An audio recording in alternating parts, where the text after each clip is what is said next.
good.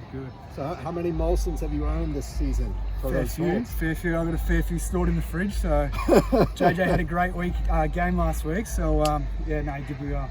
So How much fun is that for you you guys to kind of, you're both legal drinking age, so you can share that. How much fun is that?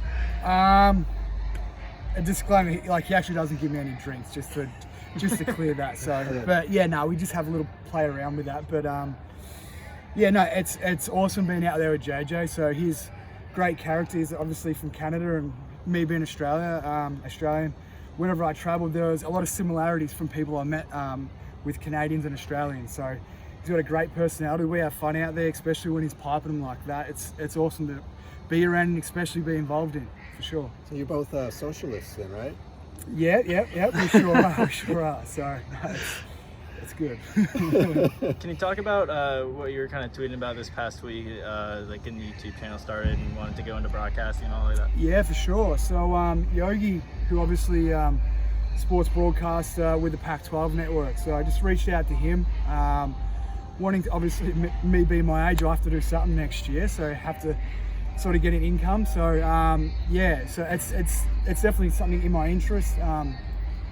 Being in media, like journalism, whatnot, and I just love sport. So I had a chat to him and sort of his path and what he did, and just getting comfortable in front of the camera.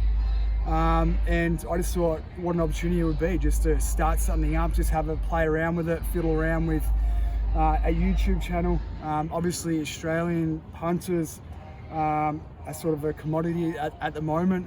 A lot of you guys and even young American aspiring punters just want to know how to do the rugby rollout punts and whatnot, and there's nothing on YouTube at the moment. Like, I spoke to Carson and Colin Flintoff, and I just spoke to them about it, and I was like, when you guys obviously heard that I was coming here, or even when you guys heard about Australian punters, like, did you guys ever YouTube it? And they said all the time, but they could never find anything on about the skill set or on how to do it. So I thought, well, there's obviously a space for me to open up into there, and obviously teach some young guys in how to transition also and add an extra string to their bow with the rugby punt, or just all the different type of punts that we do. So yeah, that's pretty much the thought process about it, just for me to sharpen up my skills and my camera presence and whatnot, talk a bit of rubbish on air, and just have fun with it. So have you kept an eye on Pat McAfee, because he's punter, kind of made it into the broadcast? Yeah, obviously, so he's obviously the king of that stuff. So it was cool. So before a game that we played at Stanford on the weekend, he was obviously commentating,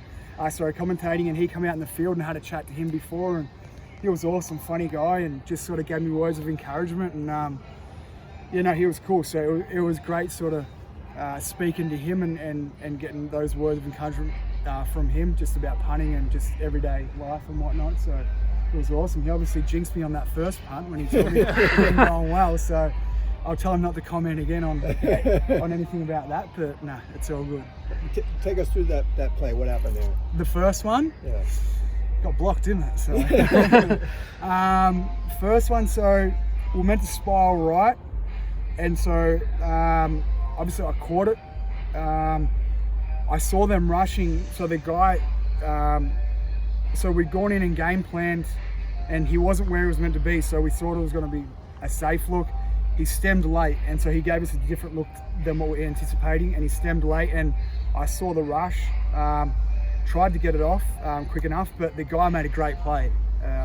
Awesome play he made. He obviously jumped over our shield.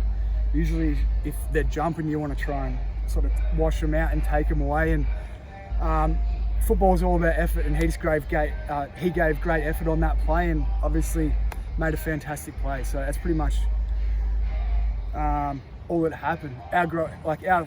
My shield's done unbelievable job all year, so I can't blame them. It's just, it just happened. So it's the only one block punt. It's my only second one of my career. So I can't blame them.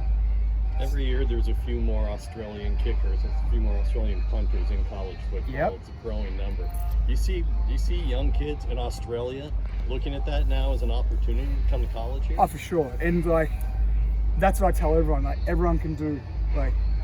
Everyone has played Australian football, so there's probably a lot more hidden gems out there that probably too scared or not ready yet to make that leap of faith and move across the other side of the world. So there's probably so many more guys out there that can do it, but the program that I trained up with Pro Kick Australia, I think there's about 40 or 50 guys now with them training. So they're coming in hot. So they're sort of putting all American punters on notice. So, and they're doing well. Obviously, like guys like Max Duffy, who's up the top of the punting average.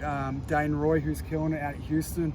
A lot of guys are killing it. And then we're crushing it in the NFL as well with Cam Johnson, Michael Dixon, and Jordan Berry's having a stellar season as well. So Sounds like you keep track of some of these guys, especially on the college level. You kind of watch, keep an eye on what they're doing. yeah, for sure. Especially if on the East Coast games, we're sitting around in the hotel room, so just scrolling through to see what the other boys are doing. I'm amped up for them, just watching them launch balls out of the pocket. It's good to see, because obviously train up with them and we keep in close contact with each other. We have like a big group message that we all talk to each other and talk crap to each other with, so it's good fun. So if someone like myself gets blocked, I'll cop it. So it's good fun. So your plan is to go into broadcasting? You don't want to test the NFL or maybe I return to play in will, but Australia? I definitely will. I'll definitely train out for Pro Day and whatnot. I'm probably not having the best season that I anticipated, so but that's all right. So I'll definitely work up and have a crack at that. But we'll just wait and see what happens. Obviously, you've always got to have a backup plan. Obviously, especially with my age, I'm not younger, so I can't stick around for like 4 or 5 years and anticipate and just wait and hope to happen. So I'll launch straight into it, and if it happens, it happens. If it doesn't, I just want to roll straight into something else. So it's always good to have something else there, just so I can bounce back. We've seen you do some fake nice little rollouts in practice, and you executed one, I think, against Ohio State last year. Yep. Are you hoping to maybe get one of those off before the end of the season? Let's just wait and see. I hope so. So I don't mind rolling out or even just tucking it and going for a run. So stiff arm a few guys and just like run 100 yards. Well, that's what I dream of. So, but sort of reality and my dreams are two completely different things. But yeah, I think I'm too slow. I'd probably get 5 yards and be swamped by about 12 flows. So, but yeah, so fingers crossed. Let's just wait and see what happens. What was your success rate on that at Maryland on the fakes? 100%, mate. Got the best QBR in Maryland history. So 100%. So 2 from 2. So Wow.